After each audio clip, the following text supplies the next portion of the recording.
Hello everyone, how are you doing? This is MD Tech here with another quick tutorial. In today's tutorial, I'm going to show you guys how to resolve if the Bluetooth speaker is paired but no sound or music is coming out on your Windows computer.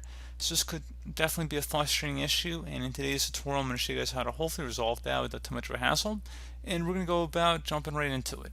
So down on our system tray, we want to right click on the speaker icon and select Open Sound Settings.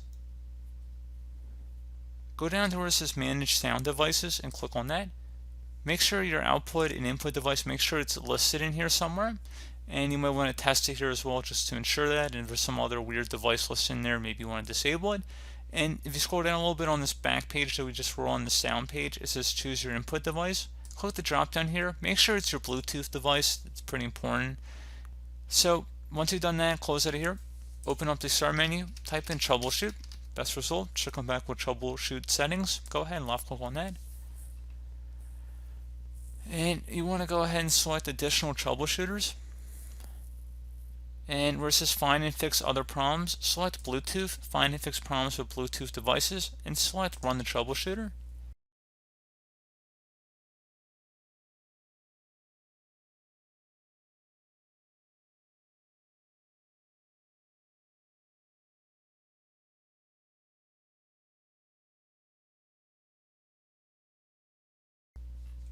So you can see our device actually isn't compatible with Bluetooth, so that's certainly a possibility in your case, which there's really nothing that we can do about that, but just giving you guys an option there just so you can see that. But anyway, that was a troubleshooting option here. And then something else you can take a look at too would be if you close out of here and open up the start menu, typed in services. We went ahead and opened up the services app. Go ahead and open that up. If you do see a Bluetooth support service in here, go ahead and double click on that. Make sure startup type is set to automatic, and then make sure service status is started. Select apply and OK. Do the same thing for the Bluetooth audio gateway service.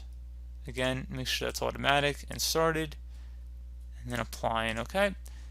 So once you've done those two, you can go ahead, close out of here, restart your computer, and hopefully that should have been able to resolve your problem. So as always, thank you guys for watching this brief tutorial. Do hope that I was able to help you out, and I do look forward to catching you all in the next tutorial. Goodbye.